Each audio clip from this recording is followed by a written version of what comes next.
Hello friends, मैं हूं सन्मय प्रकाश और आप देख रहे हैं यूट्यूब चैनल सरकारी जॉब न्यूज़। तो कई महत्वपूर्ण टॉपिक्स हैं इस करंट अफेयर्स वीडियो में। दिल्ली ब्लास्ट, उससे जुड़े हुए बहुत सारी नई चीज़ें सामने आई हैं और भी कई सारे महत्वपूर्ण टॉपिक्स हैं, सब पर चर्चा करेंगे एक एक करके। और शुरू करते हैं दोस्तों। और एक इन्फॉर्मेशन देना चाहता हूँ आपको कि 11 महीने का यानी जनवरी से लेकर नवंबर 2025 का टोटल करंट अफेयर्स आपको मिलने जा रहा है। 16 नवंबर की सुबह 9 बजे से लाइव वीडियो होगा, देखना मत भूलना आप। लगातार चलेगा मैराथन और 1250 से ज़्यादा MCQ होंगे, इससे भी ज़्यादा हो सकते हैं। तो लाइव चलेगा और तमाम एग्जामिनेशन जो भी हैं उन सब में काम आएगा। तो यूट्यूब चैनल सरकारी जॉब न्यूज़ पर ये लाइव चलना है। 16 नवंबर रविवार है, सुबह 9 बजे से 7-8 घंटे का ये लाइव होगा। आपके एग्जामिनेशन के लिए पूरा एक तरह से रिवाइज हो जाएगा। ओके, तो चलिए शुरू करते हैं करंट अफेयर्स महत्वपूर्ण। और एक सिंपल सा एक क्वेश्चन लेते हैं। नवंबर 2025 में किस शहर में कार में विस्फोट से करीब 13 लोगों की मौत हो गई, जिसे केंद्र सरकार ने आतंकी कृत्य घोषित किया है? सबको पता है, आंसर होगा दिल्ली। दिल्ली में ये बड़ी घटना हुई है 10 नवंबर की शाम को। दिल्ली में जो लाल किला है, लाल किला के पास मेट्रो स्टेशन है, उसी के गेट नंबर 1 के पास सफ़ेद हुंडई कार i20, उसमें अचानक से विस्फोट हो गया और फिर 13 लोगों की मौत हो गई और बहुत सारे लोग घायल हुए हैं।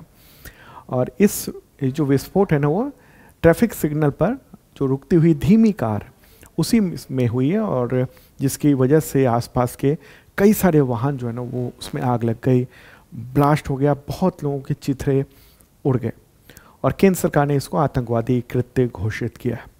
ठीक है, टाइमलाइन अगर हम देखेंगे, ये ऐसे ही अचानक से नहीं हुआ है, इसकी पूरी प्लानिंग होनी थी। आपको बताऊं कि श्रीनगर के नौगाम एक जगह है, जम्मू कश्मीर का श्रीनगर है, वहाँ पर जैश ए मोहम्मद की तारीफ वाले पोस्टर मिले थे। 28 अक्टूबर की बात है, पिछले महीने की बात है। और उसके बाद जांच शुरू हुई उसकी। फिर 9 नवंबर को फरीदाबाद पुलिस और जम्मू कश्मीर पुलिस ने छापेमारी की और वहाँ से 350 किलोग्राम अमोनियम नाइट्रेट बरामद किया, जो कि विस्फोटक के काम आता है।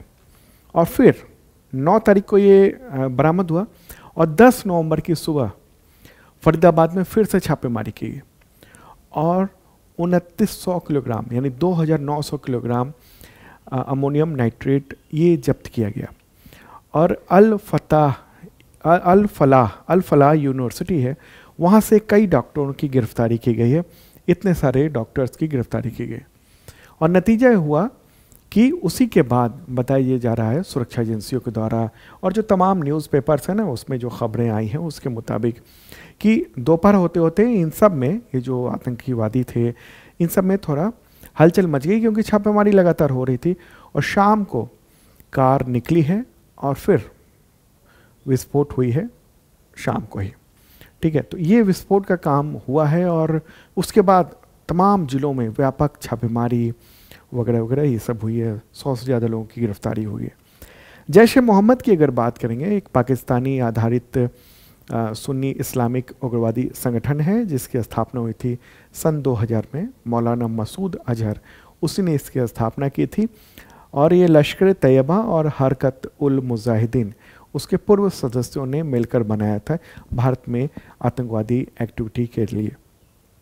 तो जो CCTV फुटेज के चीज़ें सामने आई हैं, क्योंकि बहुत सारे वहाँ पर, चूँकि देश भर में कई जगहों पर CCTV तो लगे ही हुए हैं, तो ये सब कुछ पता चला वहाँ पर।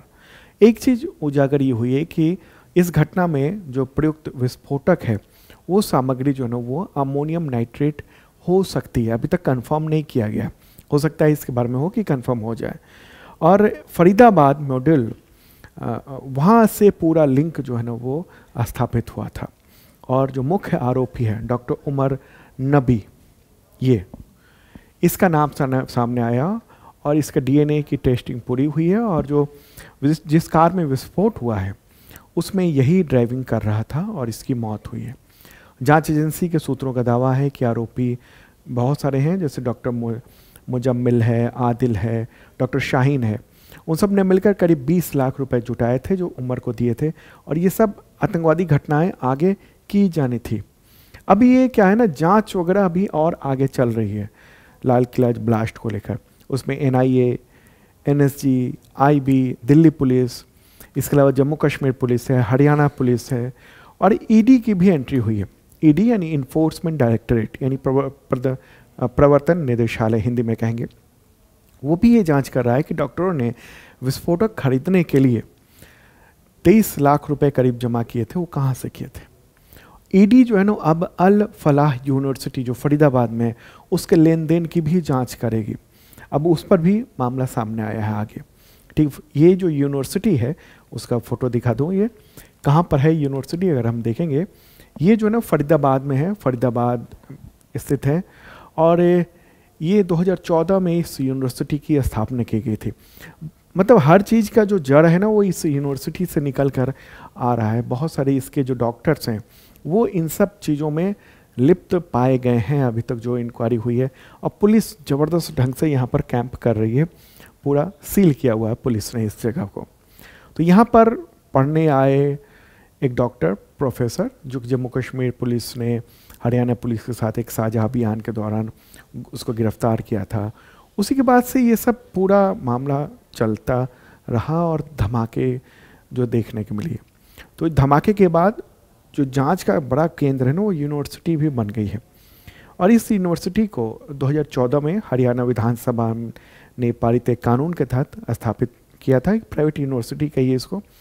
और ये एक मतलब दिल्ली के ओखला में एक रजिस्टर्ड अल फलाह चैरिटेबल ट्रस्ट है, वही इसको संचालित करता है। प्रोफेसर जावेद अहमद सिद्दीकी हैं इंजीनियर, तो वो इस ट्रस्ट के संस्थापक हैं और चेयरपर्सन हैं। इसी ट्रस्ट के तहत अल फलाह यूनिवर्सिटी चलती है। तो एक चैरिटेबल ट्रस्ट है, 1997 में शैक्षणिक संस्थान के रूप में स्थापित किया गया था फरीदाबाद में धौज गांव में ट्रस्ट। फिर वो इंजीनियरिंग कॉलेज वहाँ पर स्थापित हुआ। फिर ट्रस्ट ने कॉलेज ऑफ एजुकेशन और brown hill college of engineering in सब की स्थापना की। फिर बाद में वहाँ मेडिकल की पढ़ाई भी शुरू हुई और फिर वो एक यूनिवर्सिटी बन गई वहाँ पर। ठीक है, 2015 में UGC ने इस यूनिवर्सिटी को मान्यता दे दी थी। तो यहीं से बहुत सारे लिंक जो है ना वो निकल रहे हैं। यहाँ पर मेडिकल की पढ़ाई 2016 में शुरू हुई थी। 2019 में वहाँ पर अल फलाह स्कूल ऑफ मेडिकल साइंसेस को मान्यता मिली और ये सब चीज़ें देखने को मिल रही है। तो पूरा का पूरा जो है ना बहुत कुछ जो ये घटना हुई है उसमें ये भी सामने ये आ रही है बातें कि ये बहुत बड़ी घटनाएं आगे की जानी थी। लेकिन जब जम्मू कश्मीर में वहाँ पर कुछ पोस्टर्स मिले हैं और पोस्टर्स वो उसके बाद कुछ गिरफ्तारियाँ हुई और फिर कनेक्शन फरीदाबाद में पता चला अल फलाह यूनिवर्सिटी में। फिर उसके बाद जब इंक्वायरी हुई और जब अमोनियम नाइट्रेट ये बड़ी खेप पकड़े जाने लगे उसके बाद फिर बताया जा रहा है कि देखा कि पकड़े जाएंगे, उसके बाद ये ले जा रहे थे और ये धमाका जो है ना वो हुआ है। ये एक कार है और उसमें ये धमाका हुआ है। अच्छा, यूनिवर्सिटी का ये कहना है कि देखिए ये जो पूरा मामला है इसमें हमारी कोई भूमिका नहीं है और हम कुछ नहीं कर रहे हैं इस पूरे मामले में। और जो भी हम जो है वो तमाम जो जांच एजेंसियां हैं उन सबको कोऑपरेट कर रहे हैं, ये कहना है इस यूनिवर्सिटी के और इस मेडिकल कॉलेज के जो चीफ हैं उन सब का। और अगर इसकी ऐतिहासिकता पर अगर हम देखेंगे इससे पहले कब हुआ था इस तरह का हमला दिल्ली में, इससे पहले हुआ था आतंकी हमला फरवरी 2012 में। उसके बाद ये पहली बार इतनी बड़ी घटना राजधानी दिल्ली में देखने को मिली है। ये कई सारे चीज़ों पर सवाल भी उठाता है, जैसे राजधानी दिल्ली में जो ऐतिहासिक स्मारक है और भीड़ भाड़ वाले जो इलाके हैं वहाँ पर हमला करना जो है ना वो प्रतीकात्मक रूप से और रणनीतिक रूप से दोनों ही मामले में गंभीर है। ठीक है, तो ये अब सुरक्षा एजेंसियां बहुत सतर्क हो गई हैं, देखने लगी हैं इस पूरे मसले पर कि किस तरीके से। अच्छा, जो खबरें आ रही हैं तमाम न्यूज़पेपर्स में और जो लगातार अपडेट आ रहे हैं द हिंदू में, इंडियन एक्सप्रेस में, उसमें यही कहा जा रहा है कि ये बहुत बड़ी साजिश थी जो ये छापेमारी वगैरह जो शुरू हो गई थी उसके बाद फिर अचानक ये अंजाम दिया गया या फिर ये उसको ले जाया जा रहा था कहीं अमोनियम नाइट्रेट को और वो फिर विस्फोट हो गया। अमोनियम नाइट्रेट जो है ना वो उसका इस्तेमाल आतंकवादी करते हैं, 2-3 चीज़ों का इस्तेमाल करते हैं। उसमें जो प्रमुख है वो है RDX।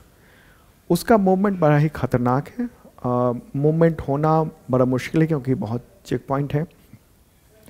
अमोनियम नाइट्रेट का इस्तेमाल जो है ना वो कृषि क्षेत्रों में भी होता है खाद के तौर पर। ओके, तो ऐसा बताया जा रहा है, जो सुरक्षा एजेंसियां हैं उसके तरफ से जो अखबारों में इनपुट मिले हैं उसके मुताबिक कि ये अमोनियम नाइट्रेट ये लोग इकट्ठा कर रहे थे और जहाँ जमा कर रहे थे वो कह रहे थे कि ये फर्टिलाइज़र है और इसका इस्तेमाल हमें जम्मू कश्मीर में करना है, ले जाना है। जो CCTV में रिकॉर्डिंग में जानकारी प्राप्त हुई है, जो जानकारियाँ फरीदाबाद में जहाँ पर ये इन लोगों ने सेंटर बनाया हुआ था वहाँ की हम बता रहे हैं, वहाँ से जो निकली है सुरक्षा एजेंसी को मिली है उसके मुताबिक। तो ये एक बड़ा मामला है। अब आगे जो भी अपडेट होगा उसमें फिर मैं अपडेट आपको करूँगा। आगे बढ़ते हैं और अगला क्वेश्चन लेते हैं। प्रधानमंत्री नरेंद्र मोदी नवंबर 2025 में किस देश के चौथे राजा जिग्मे सिंगे वांगचुक उनके 70वें जन्मदिन के समारोह में शामिल हुए हैं? आंसर होगा भूटान। 11 नवंबर को 2 दिवसीय यात्रा पर प्राइम नरेंद्र मोदी जो है ना वो भूटान पहुंचे थे और वहीं पर जो है ना वो चौथे राजा के 70वें जन्मदिन समारोह में वो शामिल हुए हैं। अच्छा, उनके जो बेटे हैं ये देख रहे हैं आप बगल में, जिग्मे खेसर नामग्याल वांगचुक। ओके, तो ये 5वें राजा हैं और ये चौथे राजा थे। इन्होंने अपनी सत्ता इनको दी हुई है। ओके, तो ये वहाँ पहुँचे थे और ये इम्पॉर्टेंट है। यात्रा का उद्देश्य बहुत सारे हैं, मित्रता है इस देश के साथ, संबंधों को बेहतर मजबूत करना है, ठीक है, और भगवान बुद्ध के जो अवशेष हैं वहाँ पर उसका भी उन्होंने दर्शन किया है। ठीक है, चलिए आगे बढ़ते हैं और अगला क्वेश्चन लेंगे हम इम्पॉर्टेंट। प्रधानमंत्री नरेंद्र मोदी ने नवंबर 2025 में भूटान की 2 दिवसीय यात्रा के दौरान वहाँ के राजा जिग्मे खेसर नामग्याल वांगचुक के साथ मिलकर कितने या किस संयुक्त रूप से विकसित परियोजना का उद्घाटन किया? किसका उद्घाटन, कौन सी परियोजना? आंसर क्या होगा इसका? थोड़ा नाम कठिन है। पुनातसांगछू द्वितीय जल विद्युत परियोजना। ठीक है, तो ये होगा इसका सही आंसर। तो इसी का जो है ना वो इस परियोजना का उद्घाटन किया गया है वहाँ पर। ओके, तो ये भारत और भूटान के का संयुक्त रूप से ये विकसित है। 1020 मेगावाट की ये जल विद्युत परियोजना है और नाम उसका याद रखना है आपको। क्या है उसका नाम? पुनातसांगछू द्वितीय जल विद्युत परियोजना। ठीक है, कितने मेगावाट की है? 1020 मेगावाट की है, भारत भूटान के बीच में। ठीक है, तो इस रन ऑफ द रिवर ये तकनीक पर आधारित है, मतलब कि पानी को रोकने, बहुत ज़्यादा रोकने की कोशिश नहीं की गई है, मतलब बहते हुए पानी से बिजली बनाने का काम ये किया गया है। ठीक है, तो ये इसमें भारत सरकार ने जो है पूरी तरह से फंडिंग भारत सरकार ने ही की है, जिसमें 30% जो है ना अनुदान है और 70% वो लोन दिया गया है। उद्देश्य ये कि भूटान की जो जल विद्युत क्षमता है उसमें 40% की वृद्धि करना और क्षेत्रीय ऊर्जा सुरक्षा जो है ना उसको मजबूत रखना। ठीक है, अच्छा, इस दौरान ना बहुत सारे एग्रीमेंट भी साइन किए गए वहाँ पर भारत और भूटान के बीच में। जैसे भारत सरकार और भूटान की जो शाही सरकार है, द्विपक्षीय एक तो परियोजना का उद्घाटन किया गया, दूसरा ये है कि 1200 मेगावाट का जो पुनातसांगछू प्रथम जल विद्युत परियोजना है, तो उसके मुख्य बांध की संरचना का काम फिर से शुरू करने पर सहमति बनी है, उनको और रीडेवलप करने का। ठीक है, इसके अलावा हम देखेंगे वाराणसी में एक भूटानी मंदिर, मठ और अतिथि गृह निर्माण के लिए भूमि का अनुदान भारत सरकार जो है ना वो भूटान के शाही सरकार को देगा। इसके अलावा जो आपको पता होगा गेलेफू के पार हथिसार, वहाँ पर एक आवर्जन जांच चौकी भी स्थापित की जाएगी, यानी इमिग्रेशन चेक पोस्ट स्थापित किया जाएगा। गेलेफू को एक बड़ा अंतर्राष्ट्रीय शहर के रूप में विकसित किया जा रहा है भूटान में, और गेलेफू से भारत की रेल कनेक्टिविटी भी होने जा रही है, जो मैंने पिछले दिनों बताया था आपको। ठीक है। इसके अलावा और भी है, जैसे जो नवीनीकरणीय ऊर्जा है उसको लेकर 4,000 करोड़ रुपए की ऋण सहायता भूटान को दी जा रही है भारत सरकार के द्वारा। रिन्यूएबल एनर्जी के क्षेत्र में एमओयू हुआ है। स्वास्थ्य और चिकित्सा के क्षेत्र में एमओयू हुआ है। संस्थागत संपर्क निर्माण पर पीईएमए सचिवालय और जो निम्हांस है बेंगलुरु का राष्ट्रीय मानसिक स्वास्थ्य एवं तंत्रिका विज्ञान संस्थान, दोनों के बीच भी एमओयू साइन हुए हैं मानसिक स्वास्थ्य वगैरह को लेकर। ठीक है। इसके अलावा भूटान की जो 13वीं पंचवर्षीय योजना है उसके सहयोग पर भी चर्चा वगैरह वहाँ की गई है। ठीक है, तो महत्वपूर्ण बात रही। अच्छा, भारत और भूटान के बीच में जो बहुत गहरे रिश्ते हैं वो सब ये दिखा रहे हैं। टॉप 10 जो भूटान में परियोजना है जिसमें भारत सरकार ने बड़ा समर्थन दिया और उसके बाद ये जो प्रोजेक्ट्स हैं वो सब वहाँ पर चल रहे हैं। ठीक है, तो ये सब बहुत ही इंपॉर्टेंट चीज़ें जो आपने जाना। चलिए आगे बढ़ते हैं और अगला क्वेश्चन लेते हैं। भारत के 91 ग्रैंड मास्टर कौन बने हैं? आंसर का राहुल वीएस। 21 वर्ष के हैं मात्र ये राहुल वीएस, और फिलीपींस में 6ठी आसियान व्यक्तिगत चैंपियनशिप वो जीत कर इन्होंने ये ग्रैंड मास्टर का खिताब जीत लिया। उस देश के 91 यानी 51वें ग्रैंड मास्टर बन गए हैं। महत्वपूर्ण बात रही है। तो ग्रैंड मास्टर की लिस्ट जो है ना वो भी मैंने यहाँ पर दे दी है। पिछले कई सारे इससे पहले जो ग्रैंड मास्टर थे वो 30 अक्टूबर को बने हैं। इलम परथी, उससे पहले एस रोहित कृष्णा, उससे पहले दिव्या देशमुख, हरि कृष्ण एल आर हरी। तो ये सब जो है ना ग्रैंड मास्टर हैं। अब सवाल होगा कि ग्रैंड मास्टर बनते क्या हैं और है क्या ये? तो फिडे के द्वारा एक उपाधि दी जाती है, टाइटल है एक, ओके, जो एक खास पॉइंट रेटिंग होती है, मतलब 2500 या उससे ज़्यादा अगर पॉइंट्स हैं तो फिर ग्रैंड मास्टर का खिताब मिल जाता है। अच्छा, सवाल ये भी हो सकता है ना कि भारत के पहले ग्रैंड मास्टर कौन थे? विश्वनाथन आनंद। ओके, चलिए आगे बढ़ते हैं और अगला क्वेश्चन, महत्वपूर्ण क्वेश्चन लेते हैं। भारत और किस देश के बीच में बहुपक्षीय समुद्री अभ्यास मालाबार 2025 का आयोजन उत्तरी प्रशांत महासागर के गुआम में हुआ है? तो कौन कौन से देश हैं? तो आपको पता होना चाहिए मालाबार जो है ना वो अब क्या हो गया, वो क्वाड का मतलब अघोषित रूप से क्वाड का एक ये युद्धाभ्यास हो गया है। तो क्वाड में कौन कौन से देश हैं? तो ऑस्ट्रेलिया, जापान, यूएसए और भारत। तो ये होगा इसका आंसर। ओके, तो ये बहुपक्षीय कहेंगे यानी कई सारे पक्ष हैं।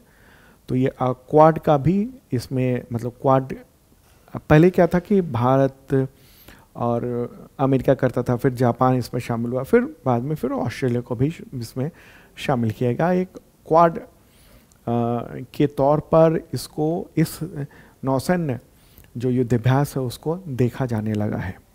ठीक है, तो ये महत्वपूर्ण बात है। ओके, क्वाड के बारे में आप जानते ही हैं। अमेरिका इधर हो गया, ये जापान ये वाला हो गया, ये भारत है अपना, और ये ऑस्ट्रेलिया, इन सब का मिलाकर।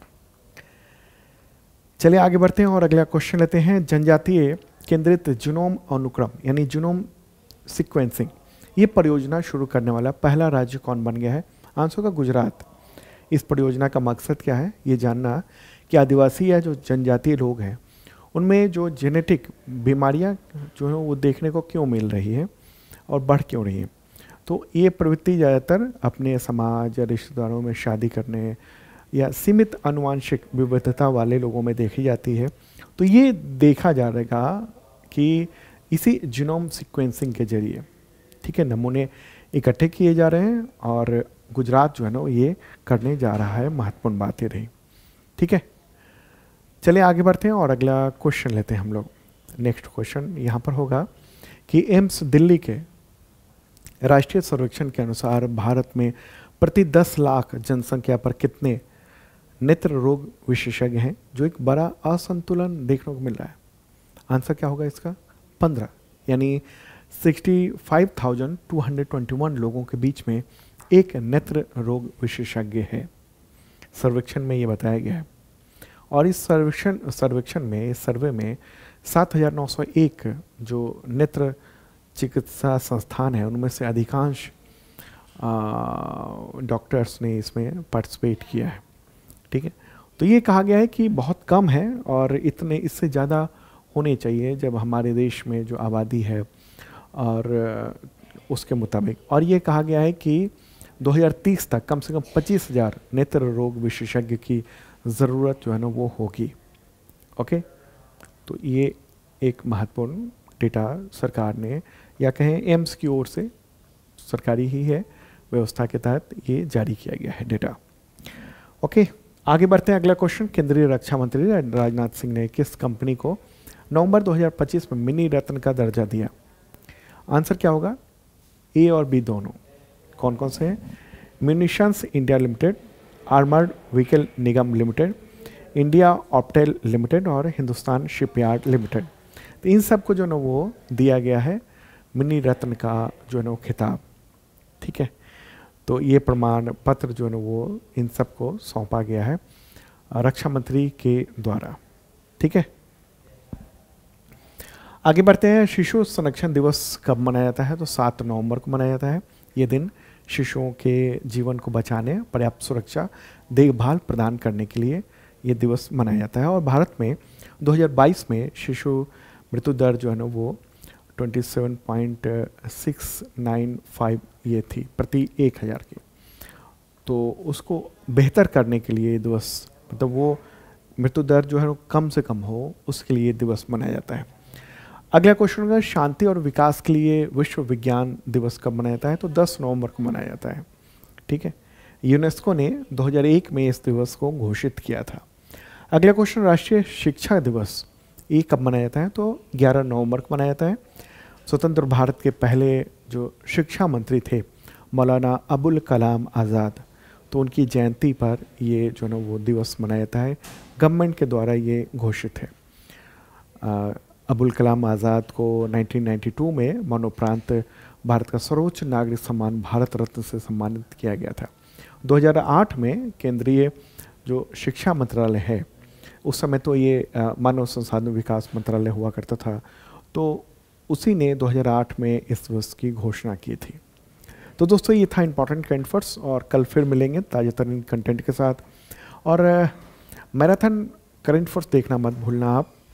16 नवंबर की सुबह 9 बजे से लाइव होगा। और अगर आप करंट अफेयर्स की तैयारी करना चाहते हैं या कोई कोर्स की तैयारी, मतलब कोई एग्जामिनेशन की तैयारी करना चाहते हैं, तो शार्प लर्निंग ऐप पर बैचेज चल रहे हैं। करंट अफेयर्स का बैच है, 2 तरह के मेंबरशिप प्लान है। एक बेसिक मेंबरशिप प्लान है जो कि एसएससी, टीचर, रेलवे, पुलिस, इन सब लेवल का है। दूसरा ISPCS मेंबरशिप प्लान है करंट अफेयर्स का। उसके ज़रिए आपको टेस्ट भी मिल जाते हैं करंट अफेयर्स के, अपने एग्जामिनेशन टेस्ट मिल जाते हैं, PDF वीडियो, ये सब कुछ मिलता है आपको। इसके अलावा NTPC का बैच शुरू हो चुका है, आप ज्वाइन कर सकते हैं। इसके अलावा भाई कई सारे बैचेज हैं बिहार के एग्जामिनेशन, वो भी चल रहे हैं, तो ज्वाइन कर सकते हैं आप। मिलते हैं नेक्स्ट वीडियो में। Okay, bye.